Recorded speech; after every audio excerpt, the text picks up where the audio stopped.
Iran চুক্তি করতে আগ্রহী, তবে তারা বলতে ভয় পাচ্ছে। ট্রাম্প মধ্যপ্রাচ্যে যুদ্ধবন্ধে ইরান একটি চুক্তি করতে খুবই আগ্রহী বলে উল্লেখ করেছেন মার্কিন প্রেসিডেন্ট ডোনাল্ড ট্রাম্প।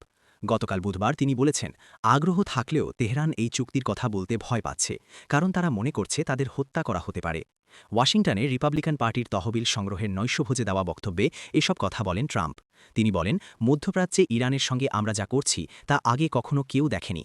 তারা আসলে আলোচনা করছে এবং চুক্তি করতে খুবই আগ্রহী, কিন্তু তারা বলতে ভয় পাচ্ছে, কারণ তারা মনে করছে নিজেদের লোকেদের হাতে মারা যাবে।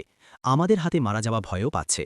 এর আগে হোয়াইট হাউস জানিয়েছিল যে ইরানের সঙ্গে আলোচনা এখনও শেষ হয়নি, যদিও যুক্তরাষ্ট্রের দেওয়া ১৫ দফা প্রস্তাব তাৎক্ষণিকভাবে গ্রহণ করেনি তেহরান। যুক্তরাষ্ট্রের দুজন কর্মকর্তা সিএনএনকে জানিয়েছেন, ট্রাম্প সরকার পাকিস্তানে একটি বৈঠক আয়োজনের চেষ্টা করছে, সেখানে যুদ্ধ শেষ করার জন্য বিকল্প পথ নিয়ে আলোচনা করা হবে।